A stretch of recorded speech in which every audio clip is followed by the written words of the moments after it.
2021 Sequoia from Toyota is a bit of an oddball. You see, this generation of Sequoia has been out for 13 years, which is about twice as long as a traditional car generation. Toyota has been attempting to keep this car relevant by adding things like LED headlights, Apple CarPlay and Android Auto, and their full suite of safety systems. But has it been enough? Today, we're gonna find out. The Toyota Sequoia's reputation for reliability precedes it, and while this isn't something I can test in a week's worth of driving, I believe it. If there was an apocalypse tomorrow and I could only have one vehicle, I would choose the Toyota Land Cruiser. But if I couldn't have the Land Cruiser, I would choose the Toyota Tacoma. But if I couldn't have the Tacoma, I would choose the Toyota 4Runner. But if I couldn't choose the 4Runner, I would choose this Toyota Sequoia. You could go to war in a fleet of Sequoias. And as someone who would mainly be using the car to go to Costco, that is strangely reassuring. One area Toyota got really right back in 2008 was the exterior styling of the Sequoia. It is big and muscular and really fitting of a full-size SUV. In 2018, Toyota facelifted the Sequoia, giving it new headlights, a tweaked front end, and the 2021 model you see here is the special Nightshade Edition, which gives you black badges, black rims, black door handles, and this black leather interior. Though I do think the TRD Sequoia looks the best. It has off-road goodies, a unique grille, and it comes in some really cool colors. There's no denying that this Sequoia is a very handsome vehicle. So the interior of the Toyota Sequoia is probably where its age is shown the most, especially in the infotainment system. It's just a small screen. It's 7 inches, and with a dash that's as big as this Toyota Sequoia's, 7 inches really doesn't take up all that much space, and it looks especially small.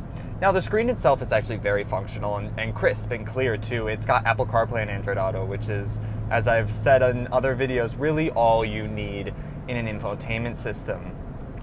But around that, there's just a lot of, scratchy, hard plastics and not a whole lot of design going on, which is something we've really seen in modern cars. Interior designers take a lot of time and effort to make the interiors look nice. And here there's just kind of a bunch of straight lines and vents and knobs, and it's very functional. This interior is very functional, but it's not necessarily the most pleasing to look at. The gauge clusters are perfectly adequate for this vehicle. There's 2 analog gauges on the left and right for RPM and speed, which is what some people even prefer. And then in the center there is a small digital screen, and it reads your speed, which is really all you need, again, is a digital readout of your speed. And so I find that it suffices well for this car, though I think in bright sunlight, the white against light gray of the analog gauges can be a little hard to see, but again, you have that digital readout, so it's pretty fine. And this vehicle is very comfortable. It's comfortable to sit in, it's comfortable to drive.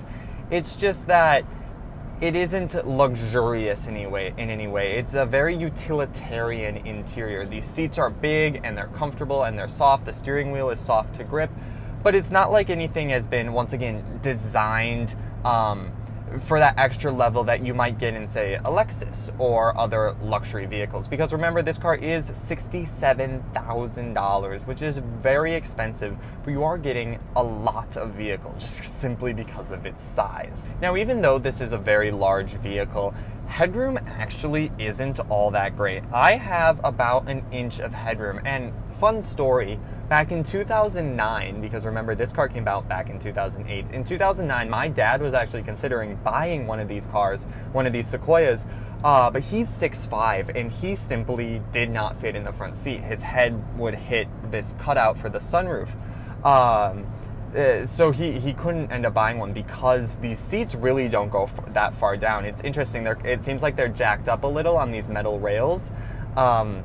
So if you're very long of leg and of torso, you probably want to test drive before you buy, because there isn't a whole lot of headroom. And even I've noticed that even just climbing into the car, because you need to step up on the step to get into the car just because of how high off the ground it is. But then I kind of need to duck my head because the seat cushion is so high up also. Though headroom up front may be a little tight, you cannot fault the rest of this Sequoia's interior's space.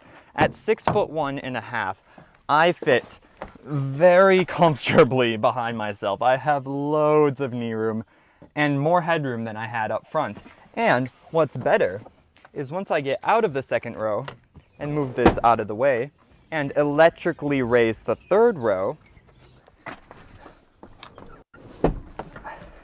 I can sit behind myself, sitting behind myself, which is not something a lot of three-row mid-size SUVs can say. You know, the essence of this car is really shown in this interior. This is just supposed to be a practical, utilitarian vehicle. It's gonna go anywhere, it's gonna do anything, it's gonna haul a whole bunch of people. This is a big, rugged vehicle, and this is a big and rugged interior. Fuel economy is often not a strong point of full-size SUVs, and the Sequoia is no exception. This vehicle averages 14 miles per gallon and emits 618 grams of carbon dioxide every mile it's driven.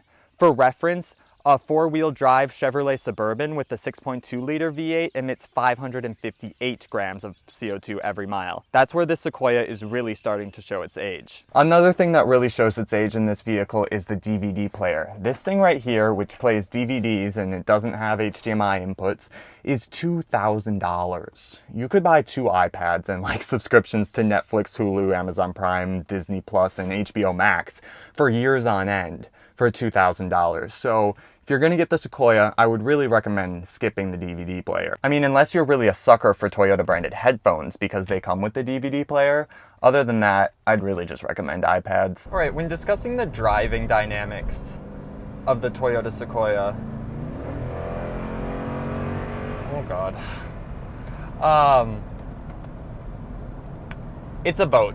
It's a boat. It's a boat. And that's not necessarily a bad thing, and let me explain why.